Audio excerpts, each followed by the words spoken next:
Chapter 28, Culmination 4. Chapter 11, Culmination 4. 1997, 1998. Percy is 21 and 34, Severus is 36, Harry is 17, and Dumbledore no longer lives. January 1998. Percy had expected that Tom, freshly returned to his body, would spend even less time with Percy than he had as a portrait. And to some extent, it is true. Percy welcomes the new year alone, drinking his way through multiple cups of tea and trying to pretend like the silence of his miserable little flat doesn't echo loudly in his ears. How strange it is that a space that had once been so welcoming is now so horridly oppressive. Percy can barely remember scouting out flats with Tonks or reveling in his brand new furniture. He almost misses his room at the Burrow, with the comforting sounds of the pipes creaking overhead and the lovely view of the back garden. And his room at Hogwarts, those plush red hangings around his bed, the thick, soft rug underfoot, those high, thin windows that made one feel breathless to peer through on tiptoes. As January whistles wetly into his flat, however, Tom reappears in his life, stepping into Percy's apartment with ease despite the multitude of protective enchantments that Percy obsessively updates each night.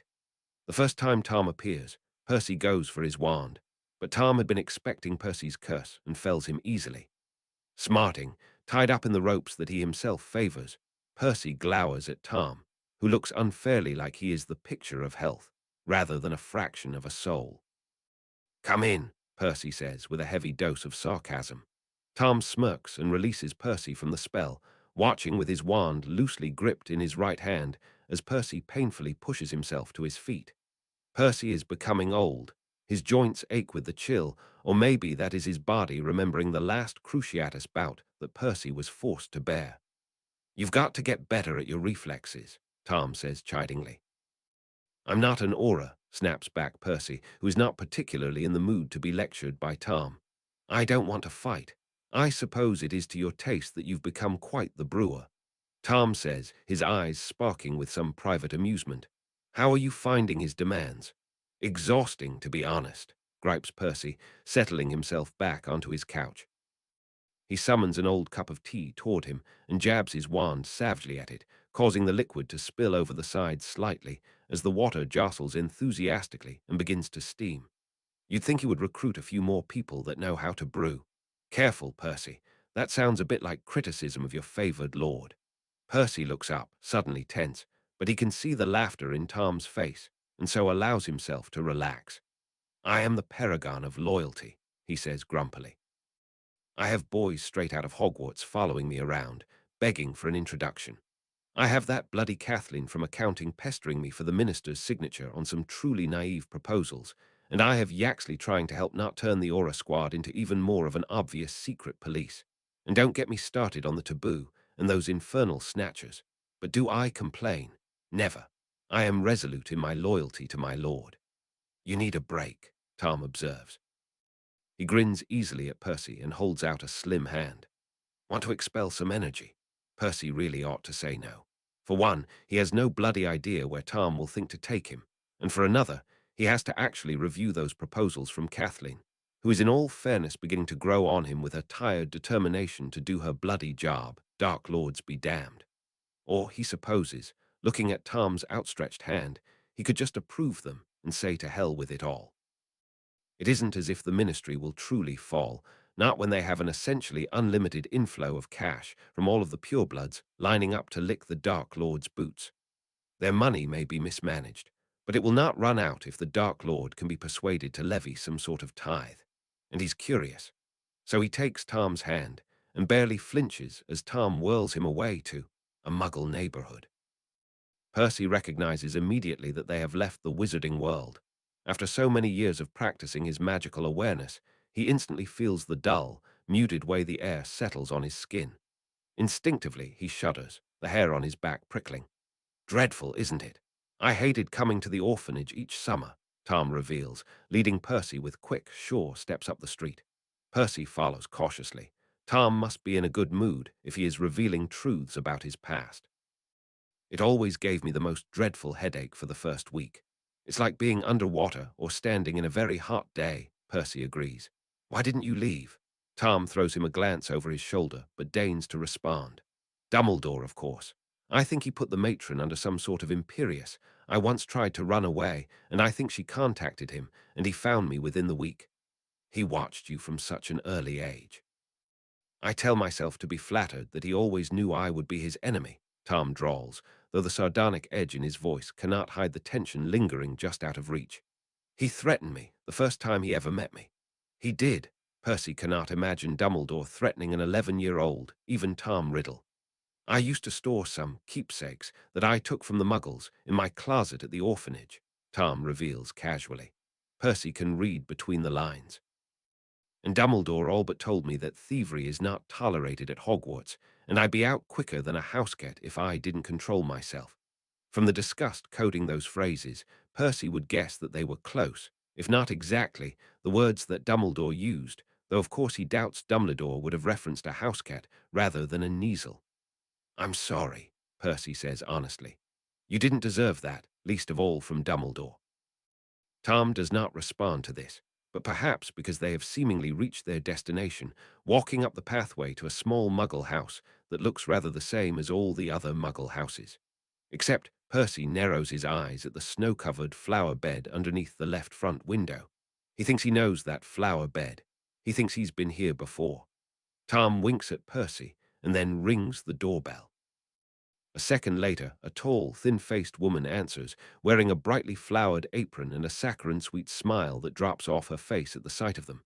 He's not here, says the woman instantly, her eyes raking up and down Percy's frame decisively. He's with your lot already. May we come in? Tom asks sweetly. We have a few questions for you.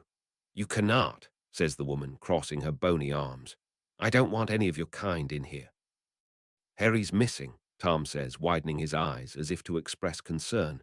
Percy watches silently, unsure of his angle. Please, we need to find him. It's incredibly urgent.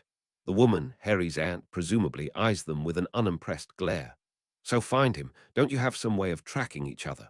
He may die, you know, says Tom. He looks up at Harry's aunt shrewdly. But you don't care, do you? The woman gapes for a second at Tom, her face paling and then flushing, as if all the blood receded like water pulling itself back before crashing over the shore.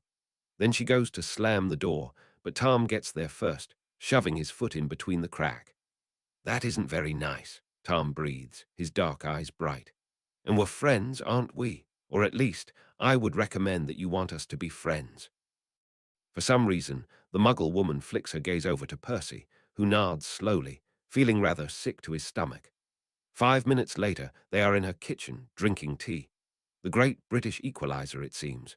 Percy can now add Harry's Muggle aunt to the list of people he's implausibly had tea with in this lifetime, in addition to Narcissa Malfoy, Horatio Smith, Severus Snape, and the Dark Lord, among others. Tom is looking around him with obvious interest, taking in the strange Muggle gadgets and the scrupulously clean tile. Percy would be looking around with interest too, except he is too busy watching Tom. What is Tom playing at? Why are they here in Harry's house?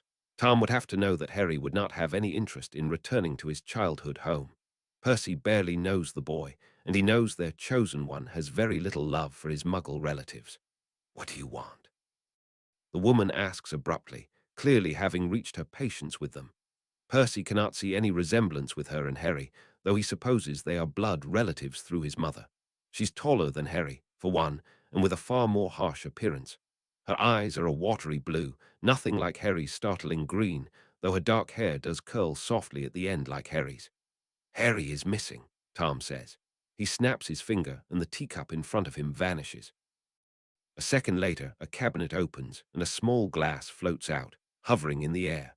The Muggle flinches violently as it makes its way over to the table, where Tom fills it with water with another snap of his fingers. Tom takes a large sip and sighs, satisfied, wiping his mouth, maintaining eye contact with the woman the entire time. Percy cannot help but give Tom a sideways glance. Can Tom eat? It's important that we find him. You won't find him here, Harry's aunt says, not taking her eyes off Tom. He hates us. He never came back after last year. I don't expect we'll ever see him again.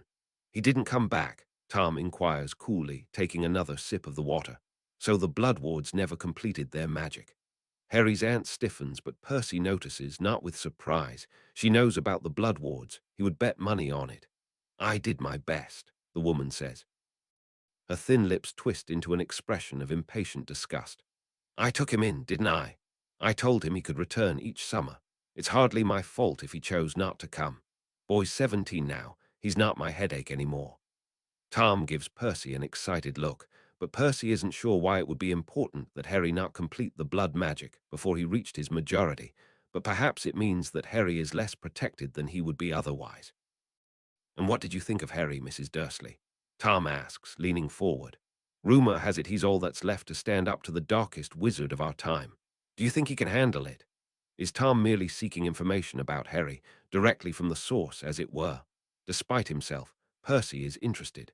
He tilts his head as he listens to Mrs. Dursley clear her throat with a pained, guttural laugh. Mrs. Dursley balls up a corner of her apron angrily. Depends on whose son he really is, I suppose. If he's truly Lily's boy, then I doubt he'll keep his word. But if he's more a Potter than an Evans, maybe your lot has a fighting chance. Tom nods sympathetically. Muggle blood is fickle, he agrees. Percy watches the way Mrs. Dursley's face spasms, as if to protest, though that would of course contradict her negative statements on Lily. Another pair of siblings ruined by the war, by their families, by the insurmountable gulf between their lives. Percy wonders, if he were to die, whether his siblings would think any child of his would be more or less trustworthy for having shared his blood. Well, he knows the answer to that, he suspects. Try as he might, Tom is unable to get anything useful out of the woman. He inquires after Harry's plans, after Harry's thoughts, even after Harry's friends. But though Mrs. Dursley answers each of his questions, it becomes increasingly obvious that she does not know Harry very well at all. Certainly far less than Percy would expect, considering Harry spent 17 years under her roof, or something close to it. Why did you stop talking to Lily? Percy finds himself asking, during a rare moment when Tom, stymied, pauses to take an angry sip of his water. It's the first thing he said since entering the house, and Mrs. Dursley jumps a little as her gaze swings back to land solidly on his face. I'm sorry. Your sister, Percy elaborates, the back of his neck flushing. You stopped speaking to her. Why? When? Mrs. Dursley draws herself up with all the affronted outrage she can muster, wearing it in the lines of her shoulders and the crease of her apron, and then spits out, when she walked into your world and never had another glance to spare for me. Young, then. Percy wonders how many years it had taken, how many terms apart and summers together, for Mrs. Dursley to look at her sister and not recognize her. Or perhaps it had been the opposite. Perhaps Lily, like Tom, had grown tired of the leaden taste of the Muggle world under her tongue and walked out one day without looking back. Where's that horrid man, Dumbledore? Why isn't he facing off against this dark wizard? He's dead, says Percy, when it becomes clear Tom is not going to respond. Mrs. Dursley's face goes through another curious spasm, half shock, half pleasure. I can't say I'm sorry to hear that, she says nastily. Though I suppose it does not leave very much hope for your side. Tom looks up suddenly at this. You did not like Dumbledore. He took Lily away from me, Mrs. Dursley whispers hoarsely, as if saying it at great personal cost. He took her, and then he forced me to look after her freak of a son. Abandoned him for 11 years, he did, and then just when there was a hope he may be normal, he took him from me too. No, I did not like that man, and I'm not sorry he's dead. She says it with an imperious little sniff, though a fair bit of trembling, as though expecting the pair of them to leap to their feet, wands blazing at the slight against Dumbledore. Given the wizards she's probably met before, Percy reckons that it is an understandable reaction. Certainly the Muggle did not expect Tom to smile, a bemused little smile, and say, I'm not either. I thought all of your little party worshipped the ground he walked on, says Mrs. Dursley cautiously. Luckily for you, Percy and I come from a rather different party, Tom says coolly. With a fluid, languid movement, he pushes himself out of his seat and stands, stretching, in the center of the kitchen. His dark, lithe figure is incongruous against the pale colors of the Muggle kitchen. We're rather more interested in the dark wizards. Come, Percy. Do you mind if I take a look around, Mrs. Dursley? Or should I say Petunia? We are friends, are we not? Tom leaves Mrs. Dursley behind in the kitchen, her face paling as she realizes that she has let two dark wizards into her kitchen. They look around the small house, but they do not see any sign of Harry. Not in the large room displaying oddly still photos of Harry's plump muggle cousin. Not in the master bedroom, and not even in the small bedroom off to the side, boasting an empty birdcage, a large wardrobe, and nothing else. He's not been here in quite some time, Percy says after casting a series of spells. He looks around him nervously. Tom, Harry's not stupid, and he hated his muggle relatives. I doubt he'd leave anything here worth noticing.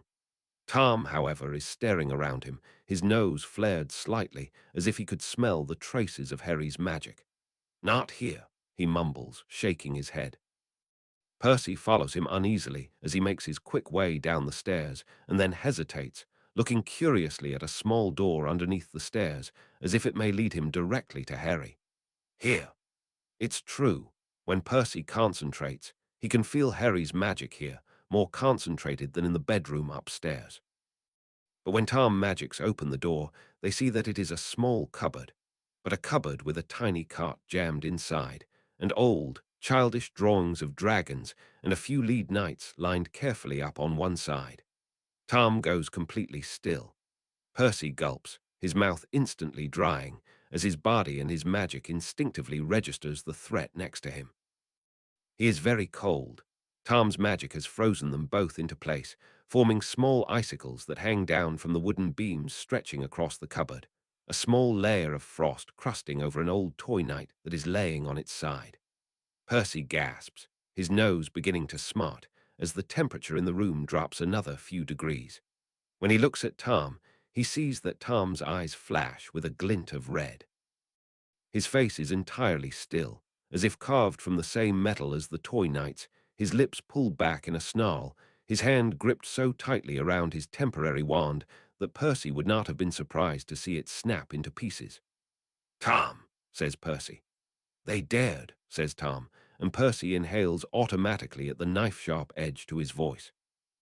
Tom gestures harshly at the cupboard, at the undeniable proof that the boy who lived spent an appreciable amount of time shoved into such a tiny space, and Percy swallows nervously around a lump in his throat as his ears register the falling temperature. They dared do this to a wizard. Tom, we should leave. Why are they still alive? Tom turns to Percy, and despite the rage on his face, there is genuine confusion lurking behind his twisted features. Why would Potter leave them alive? Perhaps he never had a chance to return after his majority, Percy suggests nervously, clutching his wand in his pocket. Perhaps he is merely waiting for his opportunity. The air warms slightly as Tom considers this. It is unlikely he will get the opportunity, Tom finally says, fingering his wand thoughtfully. Perhaps we should remedy it for him. You take that from him, Percy says immediately. He could have kicked himself. Harry is Tom's enemy.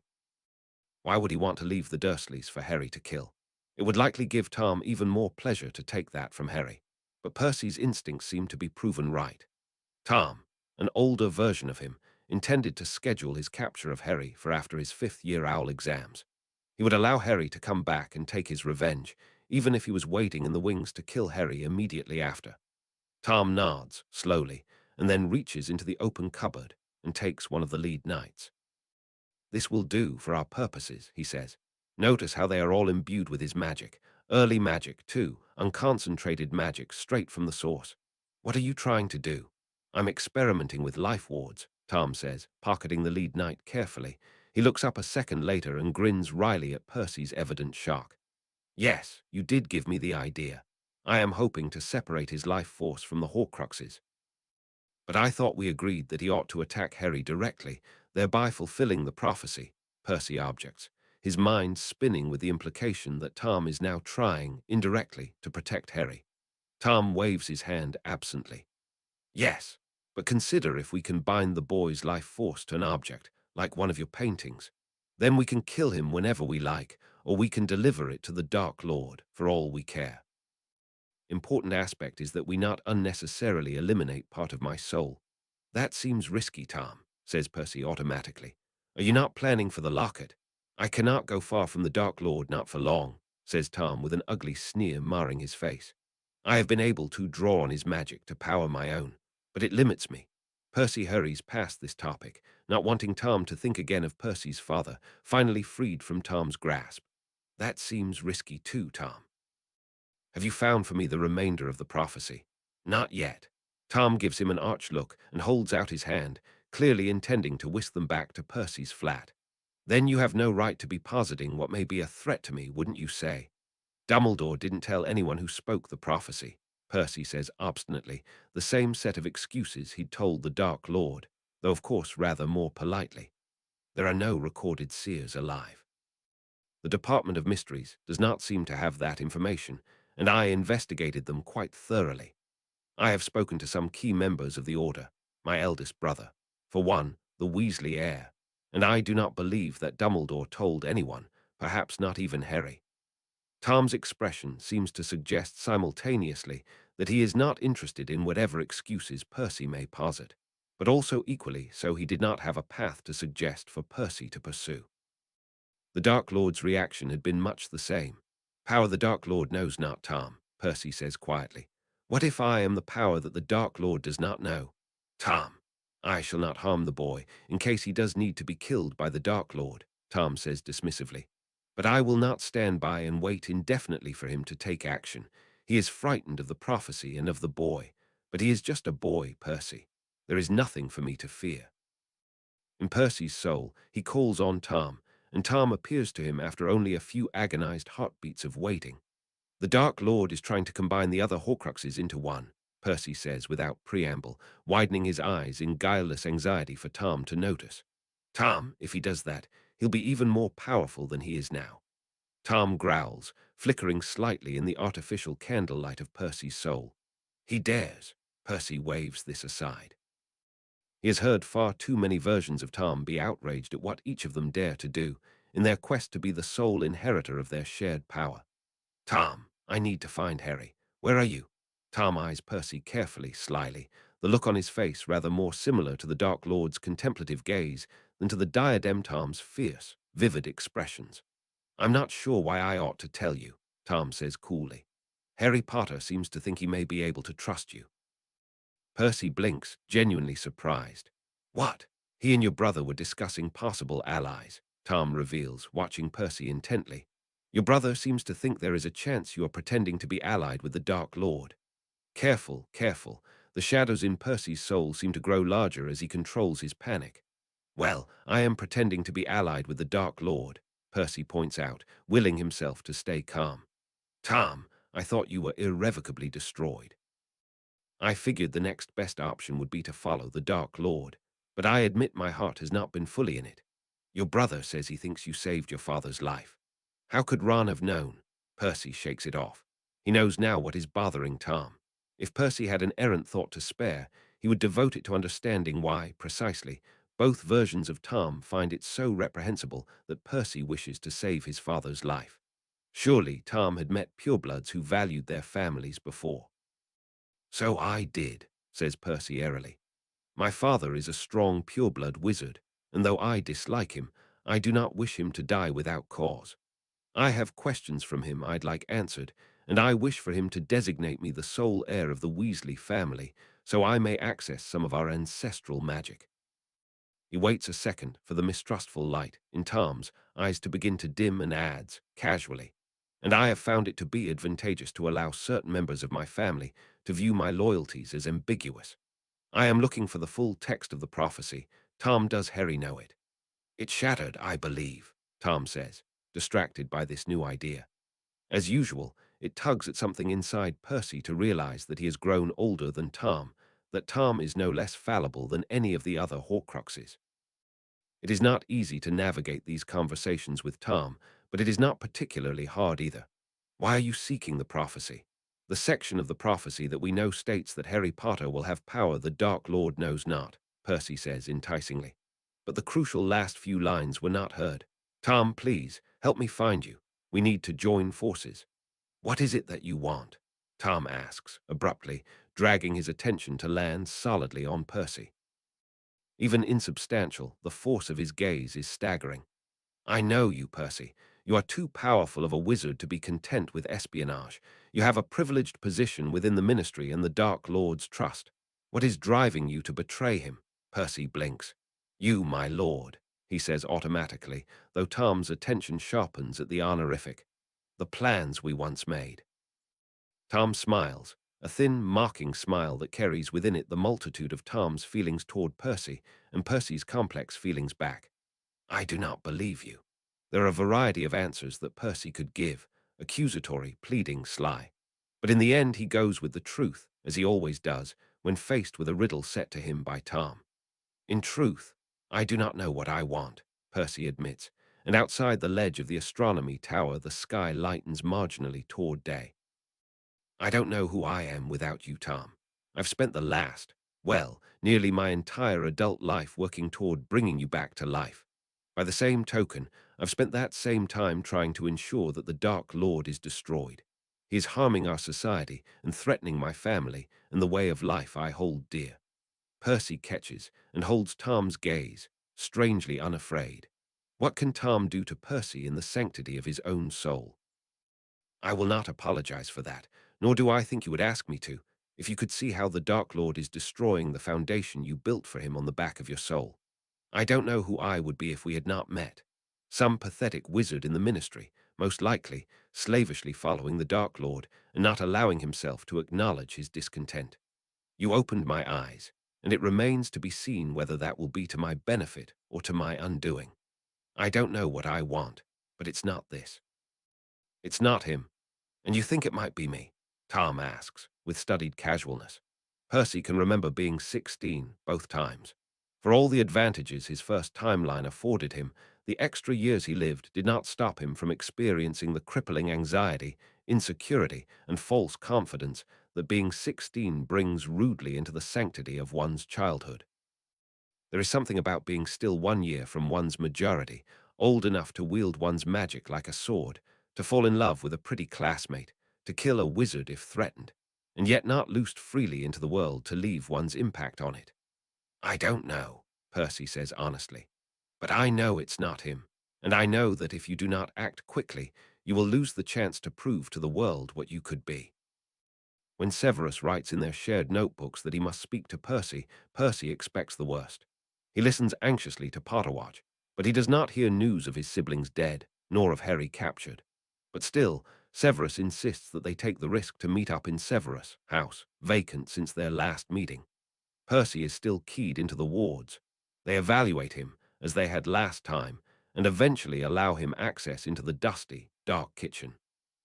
Percy flicks a glance to the stove, but there is no pot of oatmeal bubbling merrily, nor coffee brewing.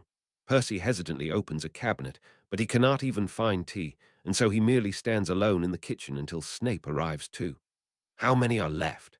says Severus when he arrives, by way of greeting Percy and confirming his identity. It's a difficult question to answer," replies Percy hastily. "Well, to confirm at the very least. The Dementor that I've been working with is trying to get us a more definitive answer, so that we may be sure of how many of the Horcruxes are truly destroyed, rather than merely weakened. But," Percy glances at Severus nervously, "I believe that Tom did kill the snake." For a second, Severus stares at Percy for a heartbeat longer than would be normal, and in his surprise Percy is able to spot the relief, and then fear that flits its way briefly across Severus' lined, gaunt face. Percy relaxes. He had thought that there had been tension in Severus' words during the few times they had been able to speak via their notebooks, and he had guessed that perhaps the tension was due to uncertainty over the snake, which had killed Severus in another life. Then Severus' face smooths back to its typical scowling mask. "Well, there are other ways to die." Percy does not say anything. They do not know why, exactly, the Dark Lord killed Severus in the other timeline, and so they cannot be sure it will not happen again. Instead, Percy takes a tentative breath and then fills in Severus on everything that has happened since they last spoke. Tom's destruction of Nagini, Flamel, Percy's conversation with his parents, and Tom. The other Tom, Severus, listens quietly, without asking questions, sitting rigidly in the dust-covered chair, as if expecting to be admonished for relaxing his strict posture. Percy finds it difficult to stop talking once he starts, and only halfway through his explanation of the differences that he perceives between the diary and the diadem does he realize how relieved he is to finally share the horror of the last few months with another person, even one as forbidding as Severus Snape. "Well," Severus says when Percy finally finishes, running awkwardly out of steam, This certainly complicates matters. For a heartbeat, Percy only stares at Severus, and then he finds himself laughing, chuckling uncontrollably, more out of anxiety than out of humor, at the sheer arrogance of Severus to sum up his entire sordid tale with "this complicates matters." Severus does not look amused, though he does not cut off Percy, waiting until his laughter has petered out and been replaced with little gasps. Then he says, "I have much to report as well. As you know, the Dark Lord broke into Dumbledore's vault and found the wand missing.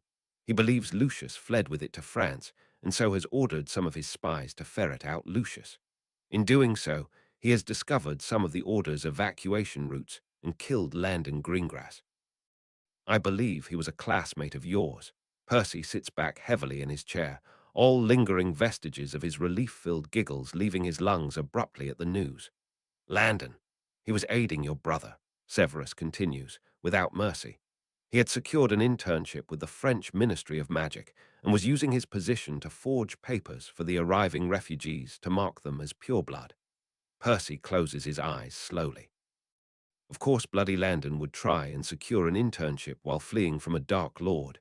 Of course Bloody Landon would be arrogant enough to believe he could forge papers without attracting undue attention.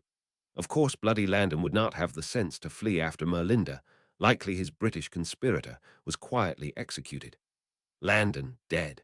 Percy's stomach lurches at the thought, but he shakes his head. He cannot think about it now. He cannot process it. He can only think that Landon is still safely abroad, keeping his head down.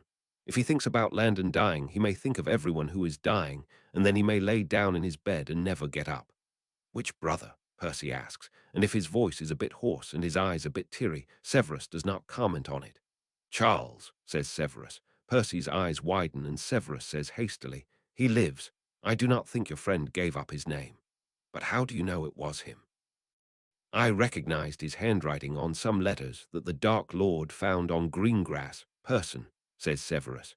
Percy starts, and Severus explains, "I have familiarized myself with the handwriting of all of your siblings. I have plenty of samples from their insipid attempts at completing their schoolwork."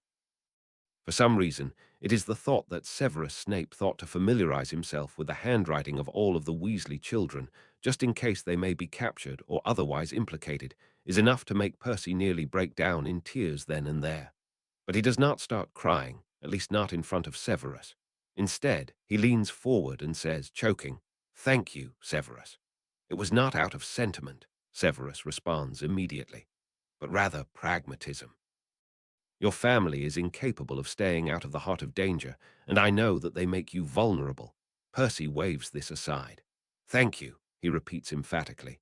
"You already know I could never forget what you've done for me, Severus, but I won't forget this either." Severus gives a disgruntled sniff, though Percy knows the other man well enough to spot the way his face relaxes just slightly. "You ought to be less saccharine. This type of emotion is a weakness, Weasley." "So the Dark Lord K-killed Landon," Percy says, forcing out the words. "What else?" "He is planning an attack on Hogwarts. He believes he will be able to take it as a stronghold. If Potter is drawn to it, he will attack Potter there. Otherwise, he will use it as his new base of operations." "So you have spoken to him often," says Percy in surprise. Severus' expression turns dark and complex. "Yes." Percy finds himself abruptly relieved that he has not been so frequently called to the Dark Lord's side. Certainly, he must attend the weekly meetings and complete the brewing tasks on schedule. Certainly, he speaks to the Dark Lord, most often merely replying to his questions with a polite "yes, my lord," or "no, my lord." Certainly, it sometimes frustrates Percy that he is not as involved in the inner circle as Severus. Over the next few days, however, Percy is grateful that he is beneath Voldemort's notice. Landon screams for him in his dreams, every night without fail, strangled and slaughtered and battered and bloody, dying in every infinite variety that Percy is now familiar with, and in each death Percy sits back and watches it happen without moving. Landon dies in his dreams, again and again, and during the day even the strongest stimulant that Percy can brew is hardly sufficient to compensate for his tortured, insubstantial sleep. It is all that Percy can do to order Pews to remain inside silently. As a result, Rumors begin to arise that the Minister of Magic is planning another governmental purge, which sends everyone into a tizzy but only dimly registers with Percy, who is too consumed by his own regrets to pay strict attention to his surroundings. Perhaps he'd saved Fred. Perhaps, given that until the war is over, Percy cannot be sure. But to save Fred to damn Landon. Landon was not his brother, but to Percy's numb surprise, his death hurts all the same, an indelible mark on his conscience, an everlasting blemish on his soul. For an entire week, Percy feels as though he is drowning. He does not speak to Tonks, even when she leaves him a coded message on his desk. He does not speak to Yaxley either, who concludes bizarrely that Percy is nursing a broken heart and tries to bully him out to the pub on 2 separate occasions.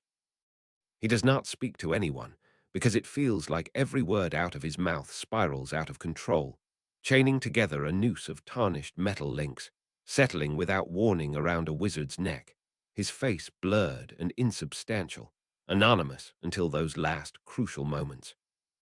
He may have remained in this state forever, crippled by aching, awful guilt, if he hadn't walked into the office a few days later, only for Tom to appear soundlessly in front of him, levitating the bound body of Percy Squints Henry. For nearly 5 heartbeats, Percy and Henry lock eyes silently.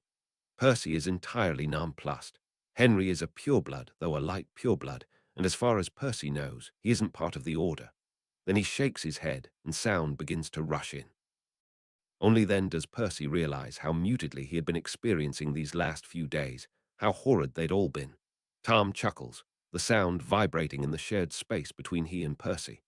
Found him loitering outside, working up the courage to go inside. He's the one you hated, right? Percy tries to recall what he's told Tom about Henry, even as Henry's eyes widen in surprise. Diary Tom certainly heard his fill of complaints from Percy, but had he said anything to this Tom? I don't hate him, Percy excuses himself. And he's a pureblood, Tom. He shouldn't be trussed up like this. Tom's eyes flash and Percy holds his breath, suddenly aware of the chiding tone of his voice, as if he were speaking to Julian or Matthew. But then Tom relaxes and snaps his fingers, and the bindings fall off Henry, who falls to the floor with an unpleasant thump. To Henry's credit, however, he straightens when he gets to his feet gracefully, throwing his shoulders back, as if a head boy badge were glistening on the front of his robes. Then he says, a bit coolly, "You've got good security, Percy." Tom bristles immediately, and Percy, noticing, says quickly, "Henry, this is Tom. Tom Henry." Henry gives Tom a short, shallow bow, as he would upon meeting a new pureblood of an unfamiliar family. Tom merely inclines his head shallowly, his eyes dark and upset. "What is it, Henry?" Percy does not offer Henry a seat. He does not like the confluence of Tom and Henry in the same room, which is beginning to feel very small. Henry's eyes narrow just slightly, but he takes a small scroll out of his robes and hands it to Percy. "I hate to be the one to tell you this," he says, his voice softening, "but Landon's died, I'm afraid. We're having a small funeral for him, and I wanted to invite you." Tom's gaze flicks immediately to Percy, who has very studiously not mentioned Landon's name to Tom, both for Landon's and Tobias' sakes. Percy takes the scroll and examines it quickly. Time, date, and the unpleasant news that Tobias has moved back to Britain, the imbecile. Then he rolls up the scroll and secrets it away in his own robes. His own shoulders straightening, he says crisply, "I will not be attending, and moreover, neither should you." Henry's eyebrows begin to raise, and Percy continues with emphasis. "Landon was a blood traitor, Henry." A blood traitor?" Henry asks dubiously. "Percy, I think that's a bit of a stretch, don't you?" Trying not to look at Tom, dangerously silent, Percy wars with himself and then reveals. He was helping, I believe, with some sort of escape route out of Britain. Nothing particularly successful, and the Auras shut it down months ago, but Landon was killed for trying to resist. Landon, luckily, Henry is so surprised as to not say anything else incriminating, like expressing support for Landon's betrayal of the ministry. Percy purses his lips, as if disgusted, and says, "I trust you see why neither of us ought to attend his funeral. I would recommend you caution the other invitees similarly. It would not do any of us good to be associated with his treachery." Henry shakes his head, clearly thrown by the news that bookish, prudish Landon was the one to illegally run an escape route out of the country. But then he refocuses on Percy and says, "So you knew?" I knew when he was apprehended recently, Percy corrects quickly, not wanting Tom to draw the wrong conclusion. I was surprised and saddened to hear it. I always had a fondness for Landon, back when we were in school. Henry snorts, unimpressed. You were his best friend. We shared a few classes together, Percy says dismissively. His heart is beating quickly in his chest, saliva gathering at the corners of his mouth as his body instinctively responds to the threat in the room. He had a keen mind, but even then seemed determined to waste his talents on useless minutiae. I had hopes for him when he joined the Unspeakables, but I suppose he fancied himself a bit of a vigilante by the end. Percy pauses and then says, drawing himself up to his full height, I would ask, Henry, that you inform me of any other of our old classmates that may have similar inclinations, so that you may kill them too, Henry inquires acidly. Landon's death was a dreadful waste, Percy bites out. Henry's face changes as he registers Percy's sincerity, though it is clear he does not understand the undercurrents to the conversation. I do not believe he was beyond saving, merely misguided, and likely more than a bit bored over in France. I do not wish for any of you to go down the same path. Henry's eyes flick to Tom, who is watching impassively next to Percy. I see. Warning us out of the goodness of your heart, are you? Percy bristles, his grip tightening on his wand. He's warning Henry out of the goodness of his heart, even if the entitled Pratt will never see the warning for what it is. I'm afraid I don't understand what you mean. Only that I didn't expect you to turn so eagerly to the new order, Henry responds, his tone full of mockery. Did you know that Theodora's been captured? Likely she's dead already. Didn't take very long for you to abandon us, did it? Tom stirs. Interesting that he thinks he deserves your allegiance, he points out softly. It is a new order, Percy snaps back, ignoring Tom. It's a very new order, and if you don't want to end up like Landon, you do best to get yourself in line, Henry. You're not irredeemable, but you will be if you continue to say unwise things in public. Would you be the one to kill me? Henry asks in a light, interested tone, as if inquiring whether Percy would be the one to grade one of his exams. Only, I'd love to know what you consider in your job description. I wouldn't lower myself to kill you, Percy hisses contemptuously. And it's not just me you have to worry about, Henry. We're not in school anymore. Funny you say that, Henry says back, his eyes flicking meaningfully around the plush interior of the minister's office. Looks like you've finally elected yourself head boy of something, Crucio, Percy spits out around the roaring in his ears, his wand coming up to perform the complicated maneuver of the spell automatically. Percy has never been particularly good at the Cruciatus, but with Tom's delighted laughter in his ears and the oddly satisfying sound of Henry screaming, he manages to cast the spell perfectly, watching Henry's body jerk oddly on the floor. Then he comes to his senses, all at once, and ends the spell, stomach sick with horror. What is he doing? Is he so immature that a single taunt about a school position is enough to cause him to torture his own classmates? You had to do it, he tells himself firmly, watching impassively as Henry, pale and trembling, scrabbles for purchase against the minister's deep plum rug. Tom was beginning to question you. You cannot show mercy, not to anyone. So Percy kneels next to Henry, his wand in hand, and whispers deliberately into his ear. You don't want to cross me, Henry. We are not in school, and these are not schoolboy squabbles any longer. If you do not want a place in this new world, I would suggest you save us all the hassle and turn yourself in. Otherwise, I expect to see your behavior improved upon our next meeting. Henry nods frantically, some of his bravado melting away in the face of the pain inflicted by Percy's wand. Percy wonders, even as he watches Henry struggle to his feet, what form his Cruciatus took for Henry. Did he feel it as knives slicing into the layers of his skin, or whips of fire, or the persistent, gnawing pain of a toothache growing in intensity until he could think of nothing else but to die? You may use the minister's flu, Percy says magnanimously when Henry has finally pushed himself to his feet, as a token of my good regard for you. Give my greetings to the rest of the batch when you see them, will you? Henry swallows and stumbles to the flue, taking a handful of flue powder from the jar on top of the mantelpiece without comment.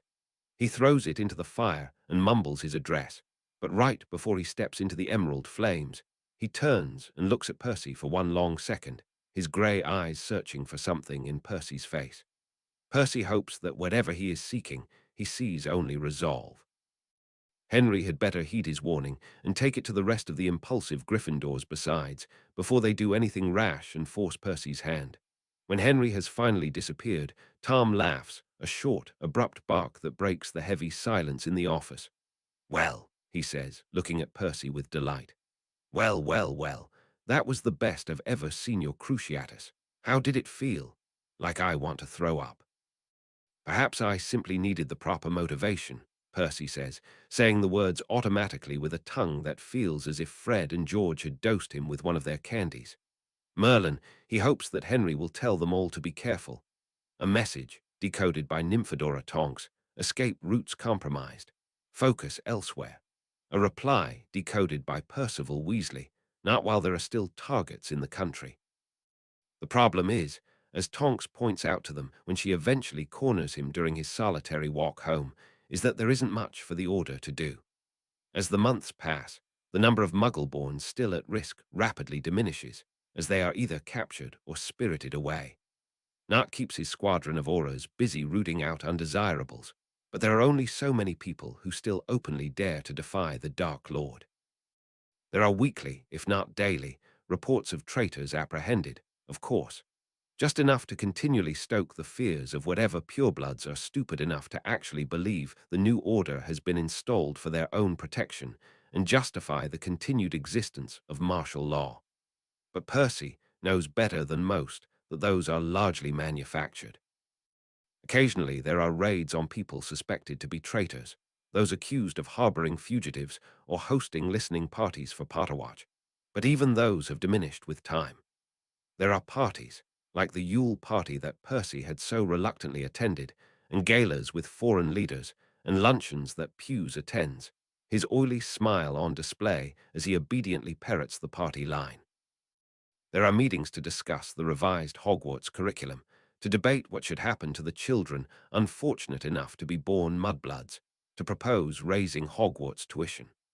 The Wisengamot continues to hear trials, and any pureblood wizard in good standing can propose a new bill, and many take this opportunity of political instability to try to push through their own agendas. In short, their world is merely a shifted one, a parallel image of the same activities and machinations and anxieties as the other one, and the Order is having trouble without a clear enemy to fight. "We need Harry," says Percy intently. "That should be the Order's overriding concern. There is no way to win the war without Harry. You could kill every Death Eater, and you would not be able to kill the Dark Lord unless Harry fulfills his role in the prophecy. Rally every single member of the Order that can be trusted and tell them that they must find Harry. But carefully, Tonks. His mind is immediately whirring ahead, considering the risks. If the Death Eaters find Harry, the war will be won for the other side. So do not tell anyone that lacks subtlety." Tonks begins to hotly protest that all of the Order members can be trusted, but Percy stops her with a cold, determined look. "The second that Harry is found, I must be informed." "Promise me, Tonks." For a long, tense stretch, Percy wonders if Tonks is going to argue. But maybe something in his face convinces her, so she merely nods her disguised head and apparats away. Percy had wondered how long it would take Tom to catch on to the fact that the Dark Lord planned to entrap him back in an object, thereby neutralizing him as a threat without removing a precious Horcrux. Percy certainly had not said anything to either party, but Voldemort and Tom both seemed content, in their own ways, to ready their magic for a confrontation with the other. Tom's control over his magic seems to grow by the day, until Percy views it as a slim needle or a slender knife, capable of carving fine lines when needed. Voldemort, meanwhile, presumably manages to complete whatever elemental rituals he'd begun in Malfoy Manor the previous year, until Percy can sense him coming long before he arrives, his magic hovering around him like crackling clouds of thunder. But when the confrontation comes, it is not between these two shades of the same soul. It is largely Percy's fault. He'd known that Voldemort had tasked Tom with finding Harry, and he'd known Tom had taken that toy knight from the Dursley home.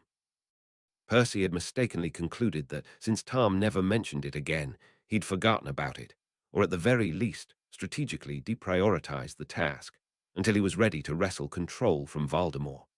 But perhaps Voldemort says something suspicious to Tom, or Tom felt more ready than Percy would have guessed, or maybe even Tom was curious about the subject of the prophecy. Percy isn't told anything. Only a few days after Henry comes to see Percy, Tom requests Percy's presence after work at a set of apparition coordinates, which Percy hastily copies to Severus in case of an attack. The note that Tom leaves couldn't possibly be left by anyone else. His magic leaves such a distinctive trace on the note that Percy, touching it gently, can almost recall the sight of Tom sitting down to write it. Trap or no trap, Percy follows the instructions, as Tom must have known he would. And when he arrives in the center of a large yellow field, clearly a Muggle farmland, though an oddly barren one, with rusting Muggle equipment and a flock of unfriendly crows, he finds, true to form, that Tom is alone. "Percy," asks Tom hesitantly inside Percy's head. "What is this place?" Percy asks, walking up to Tom with more confidence than he feels. Felt like mingling with the Muggles. Tom scoffs, casting a dismissive look to the red and green automobile with a large, gleaming shovel of some sort attached haphazardly to the front. "You better ask Potter that." Potter. The minute that Percy says the name, he feels a flash of unease, so similar to his own that he does not immediately recognize it as Tom's, inside his body. Tom nods and points to a small indentation of grass, a few meters away. "He's there, under some surprisingly heavy wards," Tom says nonchalantly. He hasn't raised his voice, but Percy has one of those uncomfortably familiar feelings that he has been brought here to be an audience to Tom's drama. By now, he's figured out the anti-apparition wards I've cast are preventing him from leaving unless he reveals himself. "I see," says Percy slowly, though of course he does not. "And may I ask why we are here?" He hesitates, and then adds recklessly, "Decided to do the Dark Lord's bidding, have you?" Tom's eyes flash with anger and the hint of a red sheen. Percy shuts his mouth with a soft click, recognizing that perhaps he had crossed the line. "We are here, Percy, because I have discovered that Potter has something of mine, and I want it back." "Percy." "Oh," says Percy weakly. He does not question how Tom had discovered that Harry had a Horcrux, but he hopes that Tom's control over his magic has not extended to sensing the other Horcruxes, not when there are two, three, now so proximal to each other. This also presents a tangle for Percy. Among the many things that Percy has not told Tom is that the diary was not destroyed in their last confrontation. Percy briefly contemplates bluffing, the diary is alive, but is faced with the perennial problem that he does not know what Tom already knows. If this is a test, Percy is not ready to fail it. But there's the other Tom, the diary Tom, possibly listening too, either in Percy's head or through Harry's eyes, and to which Tom does Percy owe his loyalty. Or perhaps he does not owe either of them his loyalty. Percy curses at himself, knowing that this exact ethical and moral quandary is one that he has known he had to resolve for a very long time, and his anxiety has prevented him from solving it prior to this day. It feels abruptly like he has homework that he'd known was due and neglected nevertheless, his 14 years of schooling rearing its ugly head despite the stakes of the situation. The truth, then. Percy has been somewhat lucky with telling the truth, but that generally relies on there being enough of the truth for Percy to withhold successfully. In the meantime, Tom has turned to where Harry must be huddling under his tent, perhaps bemused over Tom's identity, or perhaps sickeningly aware of who Percy is standing beside. "Potter," Tom calls out gruffly. Percy is struck, watching how Tom seems to waver just slightly, by how unsure of himself Tom must be, despite his confident exterior.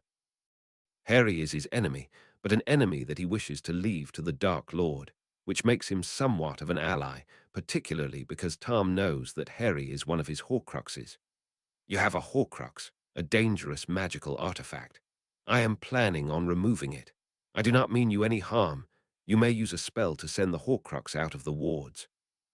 For a crazy second, Percy thinks that perhaps Harry will agree, and the small black book will come floating out of the folded wizard space behind Hermione's wards. Tom rolls his eyes to himself at the quiet whistling of the wind through the long, unkempt grass. "Potter," he calls out again, his voice tense. "I swear to you that I do not mean you any harm. I swear to you that I will neutralize the Horcrux. I have brought you an ally of yours, a Weasley, pretending to aid the Dark Lord, but really aiding in an operation to remove the Horcruxes from causing harm. Percy gives Tom a baleful look that the wizard ignores with ease. It reminds Percy of Voldemort, ensuring that Theodora knew precisely who was betraying her. Both of them seem keen to inform everyone around them exactly whose side Percy is on. Tom has also made it impossible for Percy to show this memory to the Dark Lord without implicating himself. I will give you 30 seconds before I take down the wards. Now Tom's brow is furrowed with irritation. Now his magic sparks around his fingers, eager to be let out. Tom, Percy thinks in his head deliberately, unsure how to communicate this way with the diary, but needing to try nevertheless. I hope you have a plan for what is coming. Harry, stubborn or cautious fool that he is, does nothing. Tom rolls his eyes and extends his hands, his fingers splayed, as if searching for the edges of the wards floating in the air. Then his index finger twitches, and Percy feels Tom's magic concentrate precisely on a patch of plain sky, and he slices through Hermione's wards like they are a sheet fluttering in the wind. And behold, 4 teenagers, dirty, defiant, tired, and unshielded. Percy wants to scream, both at the sight of Draco Malfoy sitting alongside the boy who lived, and at the notion that these idiot children have still not learned to keep their shield charms up. Tom's eyes widen at the sight of Draco, but they latch on hungrily to Harry, who is sporting a bruise on his cheek and a defiant expression as if he's preparing to fight to the death. Potter, Tom says, regaining some of his characteristic suave. How nice to see you at last. I don't think we've met, Harry says coolly, clutching his wand tightly. But I have a fairly good idea who you are, though I don't quite understand how. Of course. Percy suddenly remembers that Harry had talked to Tom in person in the chamber. No wonder he hadn't given over the diary. It must be confusing to him to see another form of Tom. He must be sure that Percy is being possessed. Tom flicks a glance to Percy, who says, Harry stumbled upon the Chamber of Secrets during my 6th year. Right, of course, agrees Tom, though Percy cannot remember if Tom had not known that. Both of his lives at times seem to fold on each other, stretched and distorted by the multitude of lies he's told each actor, not to mention the lies he's surely told himself. How forgetful of me. I suppose you are wondering whether you can trust my claim that I intend to remove the other Horcruxes. If you are aware of who I am, I'm sure you can appreciate the risk they pose to me.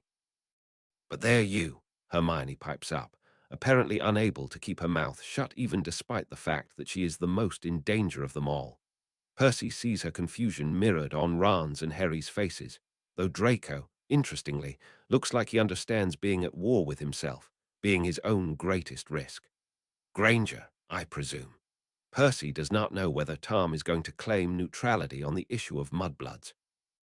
Certainly his expression does not reveal whether he would like to strike Hermione down solely due to her blood status.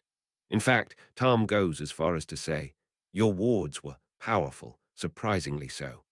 Hermione blushes despite herself. Percy gives Tom a sharp glance.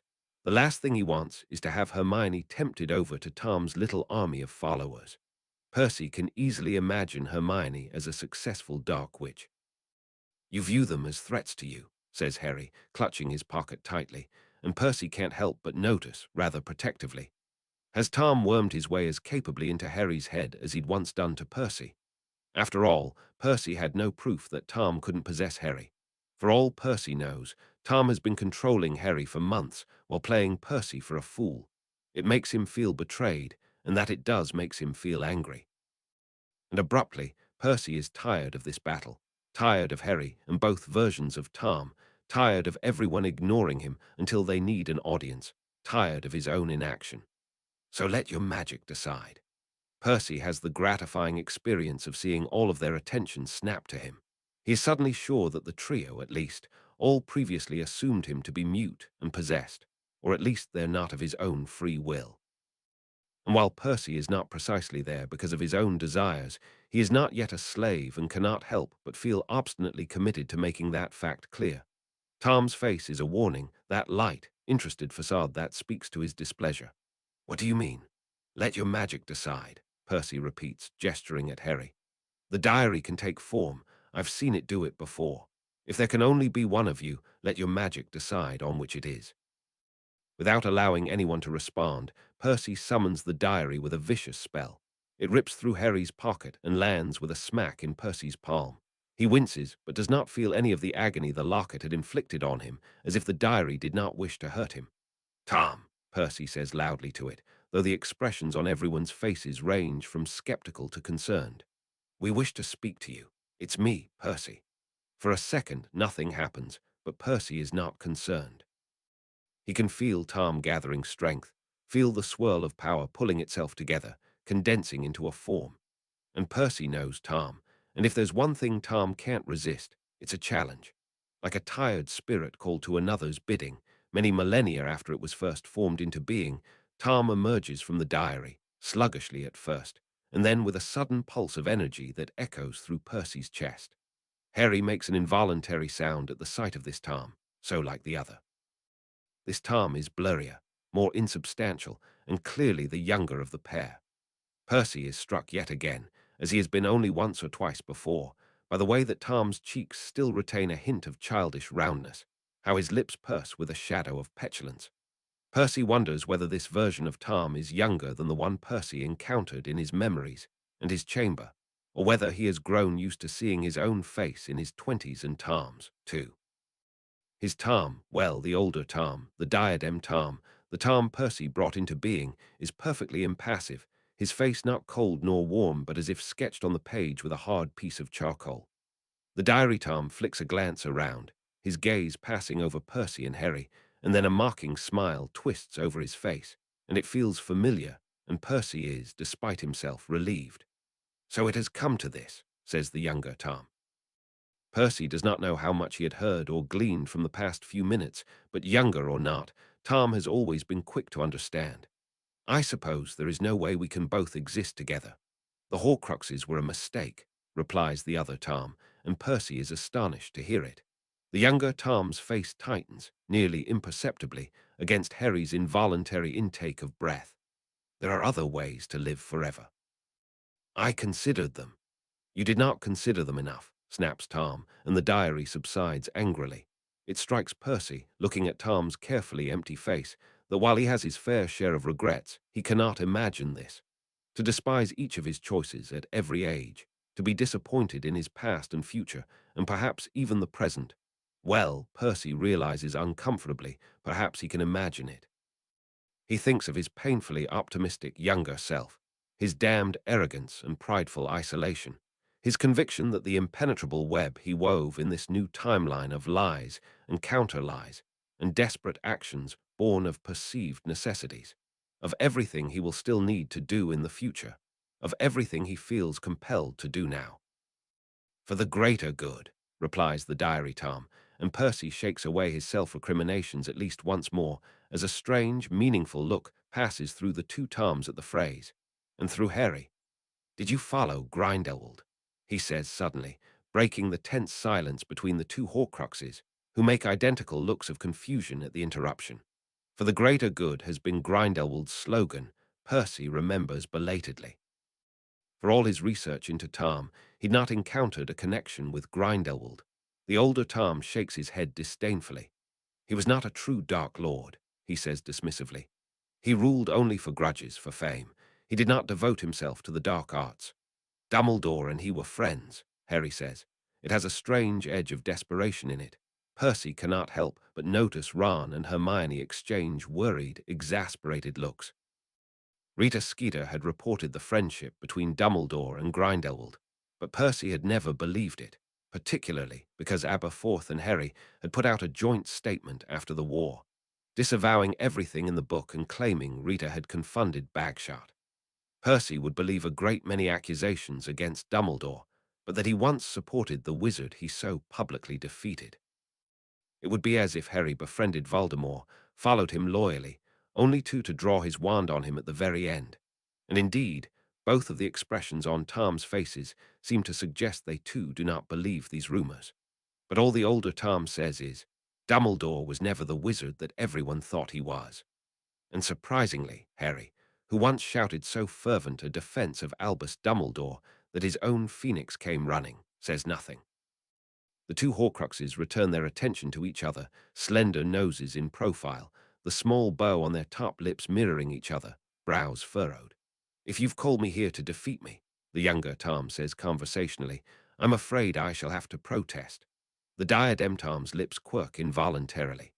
I'm afraid your suspicions are correct, so you may protest in any way you see fit. I do warn you, though, that I am far more powerful than you, and it would be less painful for us both if you were to submit without question. Tom's face is rueful, much more openly so than the other Tom's, which betrays its regrets only through the clench of its jaw. And I suppose there is no way for us to forestall this issue until we've defeated him. Percy can tell this surprises the Diadem Tom. You wish to defeat him as well. If there is to be only one of us, says Tom with a hint of amusement, do you truly wish it to be him? For a second, it seems as though the older Tom is reconsidering, contemplating whether an allegiance would suit his private purposes. He gives Percy a contemplative glance, and Percy can only widen his eyes meaningfully and hope Tom gleans whatever answer he is looking for in Percy's face. Presumably, he finds it. For a few seconds later, Percy feels the instantly recognizable icy bite of Tom's magic, unleashed from its cage, nipping at their heels. Harry flinches, as does Draco, almost in unison, though perhaps for different reasons. Ron and Hermione, less attuned to the Dark Lord's magic, look only grim and worried, holding their wands tightly in their grimy hands. And then the other Tom calls his magic forth too, and Percy can feel their magic intermingling, like the junction of two great rivers meeting in a lonely wood, churning and frothing with angry stubbornness. He feels their magic send out dozens of tiny fingers, creeping around the edge of the curtains raised by each wizard, searching for a place of weakness to grip and tear. We will let our magic decide, just as Percy said, says Tom, cunningly, and the other Tom loses the barest edge as he glances toward Percy with a question glimmering in his hazy eyes. Aye, Percy begins, in desperate supplication, but then he falls to the floor, screaming, as his Tom finds a vulnerability in the other Tom's shields and yanks at it, hard enough that it tears at something in Percy's chest too. It sears. It hurts like nothing else Percy has ever encountered. Not like when he slipped in between his father's soul and Tom's. Not like the memory of the ring being torn into a Horcrux. Not like any of the curses that Voldemort has inflicted on him. Because this hurt comes from within, from somewhere inside him that should speak only of the calm whisper of fir trees and gently creaking staircases. That should be a little grand and imperious, but warm and welcoming, and a little self-consciously playful. Once the first few levels of defenses have been breached. But as Tom overpowers himself, he encounters 1,000 tiny strands connecting himself to Percy, and Percy feels both of their betrayals and covetousness and harsh, mingled prides, as Tom begins to cut each strand with meticulous care. Percy is vaguely aware that someone is holding him, someone whose magic is as familiar to him as his own Weasley magic, magic of the soil and the land.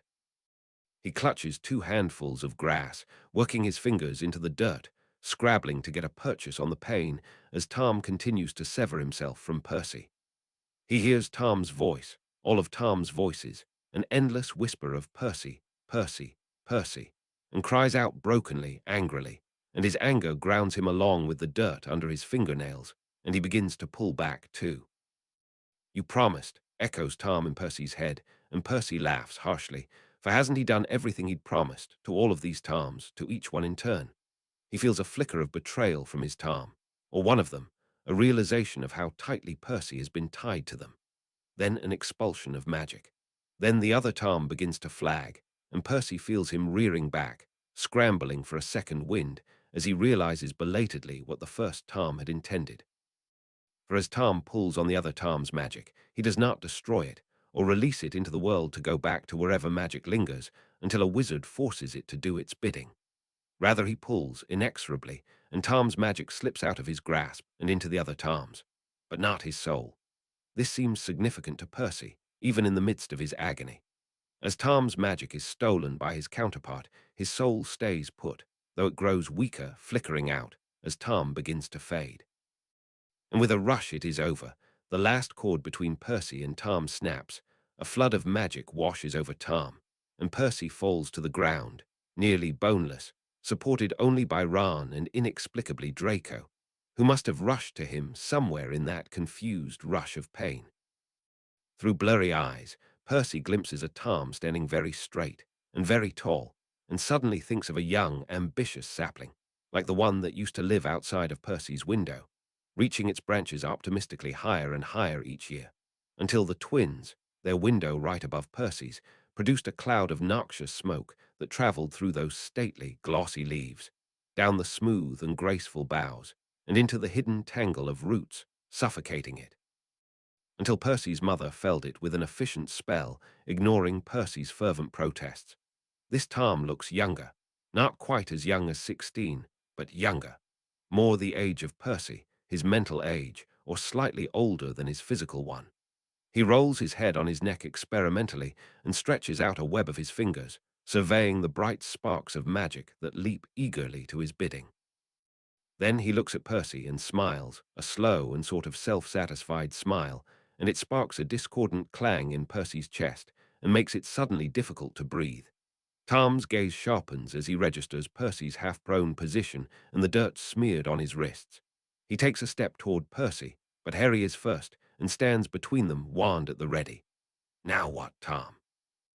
Harry asks coolly, his voice only marginally rattled, as if watching two Horcruxes destroy each other is a standard activity in which he engages. But Tom does not spare any attention to Harry, the surprise of which travels through the other wizards like a tangible shock. He brushes Harry aside with a small wave of his fingers, sending a gust of wind that forcibly pushes Harry away and makes it to Percy's side in 3 quick steps. "Tom," says Percy faintly, aware of the precarious position they are all in, his brother to his right and that strange ghost brother from another lifetime to his left. He cannot leave them to Tom's whims. "I need to go home, please." "What's happened to you?" Tom demands, reaching out with his long, slender fingers, but not quite making contact. Percy shrugs weakly, some instinct telling him that for all Tom wants him to be strong, this is the right move for this strangely taut moment. And Percy is weak, his magic slow and pained, something inside him reeling at Tom's sudden loss. With Tom, as always, the truth helps Percy to move forward with clarity. "Please."